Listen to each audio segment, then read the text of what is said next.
Hello everyone, welcome back to my channel. చూస్తూనే సంక్రాంతి పండుగ అయితే వచ్చేసింది. సంక్రాంతి అంటేనే పాత కూతుర్లు, కొత్త అల్లుళ్ళు, కోళ్ళ పందాలు, ఇంకా పిండి వంటలతో మనం స్వాగతించే పెద్దలు, కొత్త అల్లుడికి పాత అల్లుడికి చేసి పెట్టే పిండి వంటలు, మన తెలుగుతనం, పట్టు చీరలు, ముగ్గులు, హరిదాసు, ఒకటి కాదండి బాబు, ఇలా చెప్పుకుంటూ పోతే ఒక పెద్ద లిస్టే ఉంటుంది మన తెలుగు పండుగల్లో. ప్రతి సంవత్సరం లాగే ఈ సంవత్సరం కూడా మాకున్నంతలో సంక్రాంతి పండుగ అయితే బాగా చేసుకున్నాం. ఈ ఇయర్ ఇంకా కొంచెం నేను హ్యాపీ, ఎందుకు అంటే నా ఛానల్ పెట్టిన ఫస్ట్ సంక్రాంతి అనమాట. ఈ విధంగా అయితే నాకు చాలా సంతోషంగా ఉంది. మా అమ్మ మొహం అయితే మామూలుగా అలగట్లేదు. వంట చేసే బాధ తప్పింది కదా, అందుకు. ఆవిడకి ఏం పోయింది, పొయ్యి దగ్గర కూర్చొని నేనే కదా మాడిపోవాలి వంటలతో పాటు.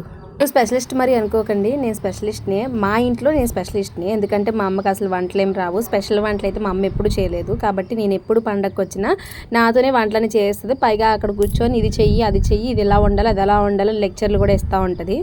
అయినా ఇది కూడా నాకు ప్లస్ పాయింట్ లేండి, ఎందుకంటే మా అమ్మకి రాకపోవడం వల్లే నాకు వంటలు ఎంత బాగా వచ్చని చెప్పి నేను హ్యాపీ ఫీల్ అవుతాను ఒక్కొక్కసారి.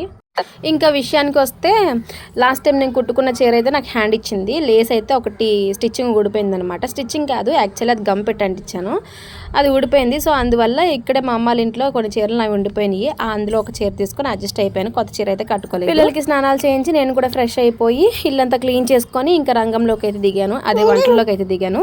ఇవాళ వంటలు తొందరగా అవ్వాలన్నా, మనం పూజ తొందరగా చేసుకోవాలన్నా, ఈ హాఫ్ అంటే సగం పని అనేది నిన్నే నైటే జరిగిపోవాలన్నమాట.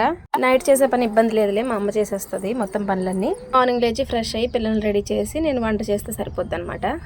ఈ సంవత్సరం అయితే మా సైడ్ సంక్రాంతి పండుగ ఎలా చేసుకుంటారు, అదే మా ఇంట్లో మేము ఎలా చేసుకుంటామో మీకైతే చెప్పేస్తాను. మార్నింగ్ లేచి ఫ్రెష్ అయిపోయి ఇల్లంతా క్లీన్ చేసుకొని బయటకు కూడా ముగ్గులేసేసుకొని, ఇదంతా చూపించలేదులేండి, అదంతా అయ్యాక వంటలో అయితే దిగుతాను. కూరగాయలన్నీ కట్ చేసి మమ్మీ ఇచ్చేసింది. కలకూర చేస్తున్నాను. కలకూర అంటే ఏం లేదు, అన్ని కూరగాయలు కలిపేసి ఒక దాంట్లో వేసి ఉప్పు నూనె అన్నీ వేసేసుకొని కొన్ని నీళ్ళు వేసుకొని పొయ్యి మీద పెట్టుకోవడమే, అది అలా ఉడికిపోద్ది అనమాట. అలాగే బూర్ల కోసం ఇక్కడ పూర్ణం అయితే చేసుకున్నాము. అలాగే పరమాన్నము, అలాగే చప్పడపప్పు, అన్నము, బూర్లు, గారెలు మూలకు పెట్టామన్నమాట. అలాగే పూలు పళ్ళు ఇంకా ఉంటాయి కదా, ఇంకా మూలకు పెట్టే సామాన్లన్నీ అవన్నీ ఆల్రెడీ తెచ్చేసుకున్నాము. ఇక్కడైతే పరమాన్నం చేస్తున్నాను. పరమాన్నం చేసేటప్పుడు ఏంటంటే పాలు విరిగిపోకుండా ఉండాలంటే అన్నమేమో పాల్లో బాగా ఉడికిపోయిన తర్వాత స్టవ్ కట్టేసి అప్పుడు బెల్లం, అలాగే డ్రై ఫ్రూట్స్, అలాగే కొంచెం యాలకుల పొడి వేసుకొని ఒక 10 నిమిషాలు పక్కన పెట్టేసుకొని తర్వాత కలుపుకోవాలన్నమాట. అలా అయితే పరమాన్నం విరిగిపోకుండా ఉంటుంది. ఈ టిప్ అయితే మా పిన్ని చెప్పింది అనమాట, మా అమ్మ వాళ్ళ చెల్లి. ఇక్కడైతే పూర్ణం బూర్లు అయితే చేస్తున్నాను. ఏ వంట అయినా సరే ఈజీగా చేస్తాను, కానీ బిర్యానీ అలా ఏదైనా కొంచెం ఈజీయే, కానీ బూర్లు వచ్చేటప్పటికి అది గుండ్రంగా రావాలి, ఆ పూర్ణం అనేది బయటికి పోకూడదు, టఫ్ అనమాట బూర్లు. దాంతోపాటు టేస్ట్ చూడకూడదు, టేస్ట్ చూడకుండా వండాలి, ఇది ఇంకా టఫ్. చాలా సార్లు ట్రై చేస్తే ఈసారి మాత్రం నాకు బూరెలు పర్ఫెక్ట్గా వేయడం వచ్చింది. మొన్న క్రిస్మస్ రోజు కూడా చాలా బాగా చేశాను, అలాగే ఈరోజు కూడా. కాకపోతే మంట కొంచెం ఎక్కువ అవ్వడం వల్ల కొంచెం రోస్ట్ బాగా ఎక్కువ ఎగిపోయాయి అనమాట. సో అందువల్ల కొంచెం కలర్ మారింది. అలాగే స్వీట్ గారెలు, చప్పటి గారెలు, బూరెలు, ఈ 3 అయితే చేశాను. ఇక్కడ వీడియో తీసే వాళ్ళు ఎవరు లేక నేనే వీడియో తీసుకుంటున్నాను. ఒక చేతితో పట్టుకొని ఒక చేతితో బూరెలు వేస్తున్నాను అనమాట. వీడియోలు తీసి పెట్టడం చాలా కష్టం అండి బాబు, ఈజీ అనుకుంటాం కానీ వీటితో అయితే వంటలన్నీ అయిపోయినట్టే. ఇంకా మూలకి వెలిగించుకోవడమే బ్యాలెన్స్ ఉంది. ఏ పండుగలనైనా ఎవరైనా సరే దేవుడికి వెలిగిస్తారు, దేవుడిని పూజిస్తారు, వాళ్ళ ఆశీర్వాదం తీసుకుంటారు. అదే సంక్రాంతి వచ్చేటప్పటికి మన పెద్దల్ని గుర్తు చేస్తుంది. మన పెద్దలు ఎవరైతే ఉన్నారో చనిపోయిన వాళ్ళకి పిండి వంటలు చేసి, అదే మనం వండుకున్న వంటలన్నీ మూలని పెట్టి వాళ్ళని ఆహ్వానించి వాళ్ళని పూజించడమే సంక్రాంతి పండుగ కదా. ఎప్పుడు లాగానే మా పెద్దలకి కూడా అదే నానమ్మ, తాతయ్య, అలాగే మా నాన్నగారు చనిపోయి 11 months అవుతుంది. ఆయనకి అందరికీ బట్టలు అయితే పెట్టి పిండి వంటలతో మూలన అయితే వాళ్ళని ఆహ్వానించి వాళ్ళ బ్లెస్సింగ్స్ అయితే తీసుకొని పూజ అయితే కంప్లీట్ చేసుకున్నాము.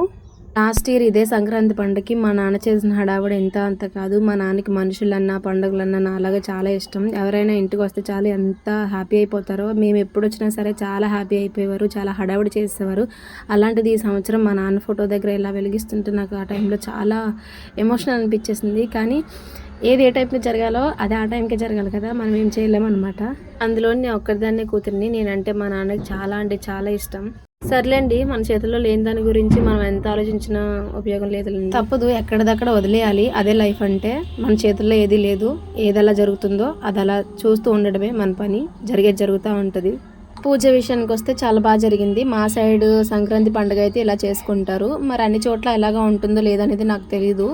నిజంగానే ఈ లైన్ అక్కే అర్థం నాకు ఇప్పుడు తెలుస్తుంది. సంక్రాంతి పండుగ అంటే మన పెద్దల్ని గుర్తు చేసేదని. నిజంగా నిజం అది. సంక్రాంతి పండుగ అంటేనే ఇంకా ఇక్కడ నుంచి మా నాన్నే నాకు గుర్తొస్తారు. ఇక్కడ మా పాప చూడండి దండం పెట్టుకో అంటే వాళ్ళ తాతయ్యకి ఎంత బాగా దండం పెట్టుకుంటుందో. ఇదంతా అయిన తర్వాత సాంబ్రాణి దూపం అయితే వేసేసి మేము బయటకైతే వచ్చాము. బూరెలు అయితే ఇక్కడ టేస్ట్ చూస్తున్నాను. బూరెలు టేస్ట్ చాలా బాగుంది, చాలా స్మూత్గా భలే వచ్చాయన్నమాట. ఇక్కడ అనుకోని అతిథి ఒకటి వచ్చిందనమాట. పూజ అయితే వచ్చింది. ఈరోజు పిలిచారనమాట, నార్మల్గా రమ్మని వచ్చింది. తను, నేను, పిల్లలు, అమ్మ కాసేపు అయితే అలా టైం స్పెండ్ చేసి ఆడుకున్నాం పిల్లలతో. మా అమ్మ ఇంటికి వస్తే పిల్లలతో అయితే మంచి టైంపాస్ అవుతుంది.